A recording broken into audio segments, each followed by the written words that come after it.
রাজধানীর মালিবাগে পুলিশ কর্মকর্তা ও তার স্ত্রীকে হত্যার অভিযোগে তাদের মেয়ে ঐশী রহমানকে ফাঁসির আদেশ দিয়েছে আদালত। ঢাকার ৩ নম্বর দ্রুত বিচার ট্রাইব্যুনালের বিচারক সাইদ আহমেদ এ রায় ঘোষণা করেছেন। ঐশীর দুই বন্ধুর মধ্যে রনিকে ২ বছরের কারাদণ্ড দেওয়া হয়েছে। অপর বন্ধু জনিকে খালাস দিয়েছে আদালত। এ মামলায় ৪৯ সাক্ষীর মধ্যে ৩৯ জন আদালতে সাক্ষ্য দেন। অন্য আসামি গৃহকর্মী খাদিজা আক্তার সুমি নাবালিকা হওয়ায় তার বিচার চলছে অন্য আদালতে।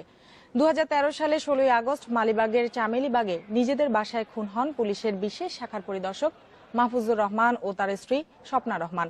নিহত মাহফুজুর রহমানের ছোট ভাই মশিউর রহমান রুবেল বাদী হয়ে পল্টন থানায় হত্যা মামলা করেন। ওই বছরের ১৭ আগস্ট ঐশী রমনা থানায় আত্মসমর্পণ করে। এরপর ২৪ আগস্ট আদালতে খুনের দায় স্বীকার করে জবানবন্দি দেয়। তার স্বীকারোক্তিমূলক জবানবন্দি এবং তার দখল থেকে উদ্ধারকৃত আলামত এবং বিভিন্ন সাক্ষ্য প্রমাণে এবং পারিপার্শ্বিকতায় রাষ্ট্রপক্ষ মামলাটি সন্দেহভাবে প্রমাণ করতে পেরেছে বলে বিজ্ঞাত মনে করে তাকে এই মাকে খুনের দায়ে মৃত্যুদণ্ড দিয়েছেন এবং ২০,০০০ টাকা জরিমানা। এই মুহূর্তে আদালত প্রাঙ্গণে আছেন সহকর্মী মাহবুব আলম। মামলার রায়ের বিষয়ে জানবো তার কাছে। মাহবুব, এই মামলায় আদালতের কোনো পর্যবেক্ষণ আছে কিনা? যে এর মধ্যে আপনারা জানতে পেরেছেন যে মালিবাগের এই জোড়া খুনের ঘটনায় নিহত দম্পতির একমাত্র মেয়ে ঐশী রহমান এবং তার যে অপর দুই বন্ধু, এর মধ্যে এক বন্ধুকে খালাস দিয়েছে এবং ঐশী রহমানকে মৃত্যুদণ্ডাদেশে দণ্ডিত করেছে আদালত এবং তার এক বন্ধুকে ২ বছরের কারাদণ্ডাদেশ দেওয়া হয়েছে।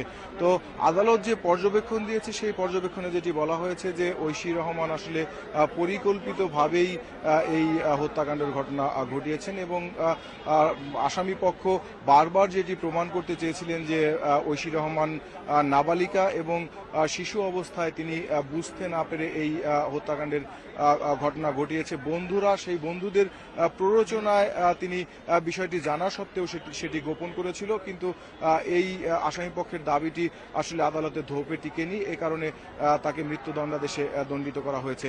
তবে আসামি পক্ষের আইনজীবীরা এই রায়কে প্রত্যাখ্যান করেছেন। তারা যেটি বলেছেন যে ঐশী রহমান নাবালিকা এবং রাষ্ট্রপক্ষ প্রভাব খাটিয়ে এই রায় তাদের পক্ষে নিয়েছে এবং ঐশী রহমান যেহেতু শুধু নাবালিকাই নয়, তিনি মাদকাসক্ত ছিলেন এবং এই হত্যাকাণ্ডের ঘটনার পর তাকে মাদকাসক্ত অবস্থায় ১৫৪ ধারায় যে জবানবন্দি রেকর্ড করা হয়েছিল আদালতে, সেটিও আসলে একটি বিতর্কিত জবানবন্দি। সেই 164টিও তারা প্রত্যাখ্যান করেছেন। তারা যেটি বলেছেন যে সেই বিতর্কিত 164-এর বলে এই যে রায় দেওয়া হয়েছে সেটি আসলে ঠিক হয়নি। এই রায়ের বিরুদ্ধে তারা উচ্চ আদালতে যাবেন বলেও তারা মন্তব্য করেছেন যে এবং ঐশী রহমান যে আত্মপক্ষ সমর্থনের সুযোগ দেওয়া হয়েছিল তাকে গত ১৩ অক্টোবর, সেই আত্মপক্ষ সমর্থনের সময় তিনি লিখিতভাবে জানিয়েছিলেন যে এই হত্যাকাণ্ডের সাথে তিনি জড়িত নয় এবং যখন হত্যাকাণ্ডের ঘটনা ঘটে তখন তিনি তার বন্ধুর বাসায় মদ্যপ অবস্থায় অবস্থান